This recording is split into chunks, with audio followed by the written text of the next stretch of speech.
No, I think probably not. I would say that I don't show emotion easily, and I think Alexander was probably rather similar in that way. Oh no, he shows far more than you do. Right. This memorial was put up by the Earl of Minto after the First World War. No, Countess, because he was dead. And the top plaque there shows all the names of the Minto people who died in the First World War.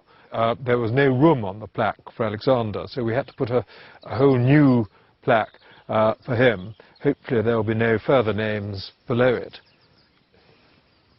Soldiers have been, and sailors and airmen have been giving their service and lives for a very long time, and they deserve huge honour. But then again, someone who was alive in the last war would say that it was so much worse then that that perhaps we make too much of casualties now. That's another attitude which I think has a certain amount of validity. And no bodies were brought home, they were all buried where they fell, which are moments when I'm not sure that's not a good thing. I think it goes on and on and on.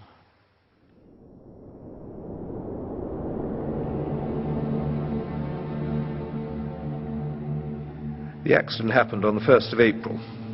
Within 7 or 8 days of the invasion starting, his vehicle was turned over, slipped sideways down a sandy bank into an irrigation ditch, taking both him and his driver, making them trapped in the turret of his vehicle. He had been underwater for well over 10 minutes, probably nearer 20 minutes. He was breathing, but was unconscious, and remained so while he was flown back to Edinburgh and taken to the Edinburgh Royal Infirmary. We were sat down, and the doctor basically said that they would do everything they could, but that he was extremely seriously ill, and the likelihood of recovery was not very great. So we knew that it was unlikely that he would recover, but he was there, he was alive, and one always hopes in that situation. And that hope went on for 3 weeks.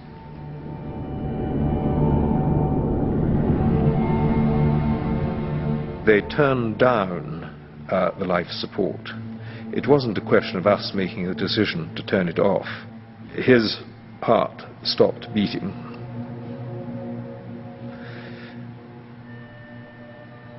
And then all the normal things that happen in hospital went on and happened, and eventually the funeral happened some days later at Minto, where there was a terrific attendance. Enormous numbers of friends and relations and so on made a great effort to appear.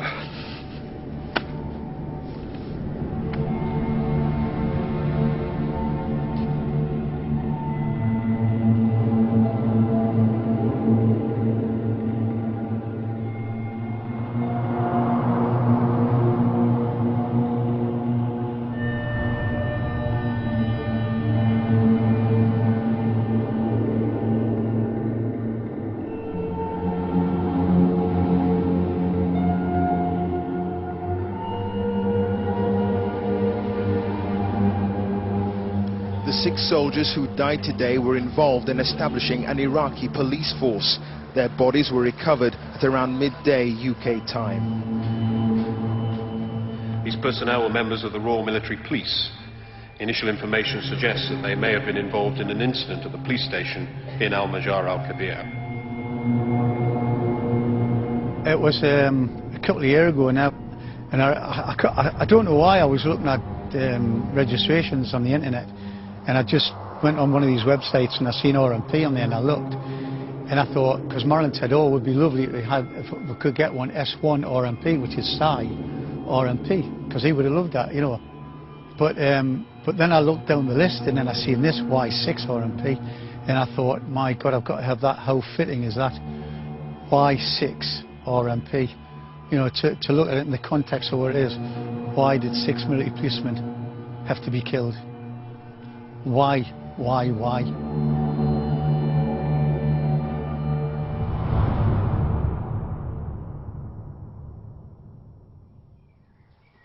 You know, it's kind of a shrine, I suppose, but there's a lot of memorabilia in there, or there's some memorabilia in there, what we have for Simon, and small things that it's just all personal possessions and things we've added to over the year. You know, again, people will probably think it's sad, but you know, we still buy him a Christmas present every year. What did you buy him recently? It might seem strange, but we bought him an iPod. And we even had his name engraved on the back of it. It's staying at the back there. We were quite a way away, but they were way at the back, and when you zoom in, it's just distorted all the time, shaky. And Marilyn kept saying it was my hand, but it wasn't. Why do you have to watch from over there, Marilyn? Too difficult, is it?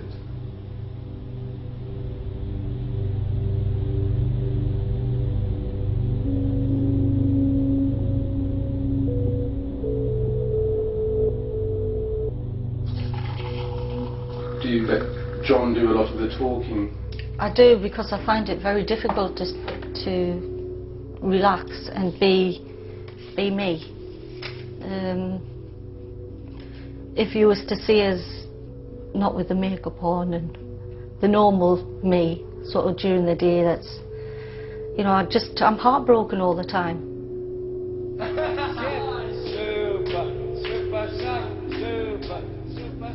There isn't a day gone by that I haven't broke down. You know, I can't sleep because I can hear him. You know, it sounds silly, but I hear him scream more than anything else.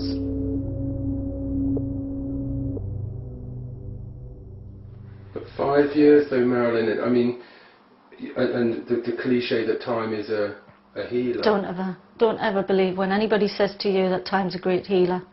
When you lose a child like that, it's rubbish. It is absolute rubbish.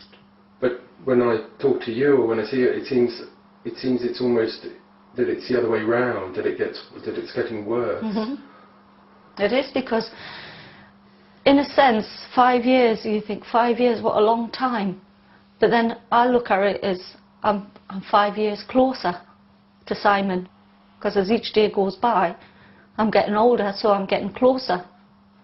And some days that's the only way I can get through, because I think, because every night I'll say, well, there's another day, son, another day you can mark off.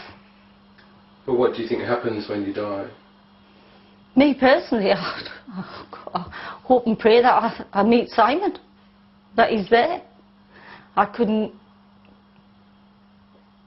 bear the thought of him not being. Couldn't bear. But what would you do then?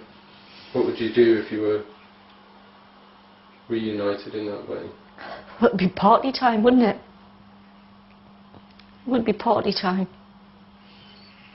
Definitely.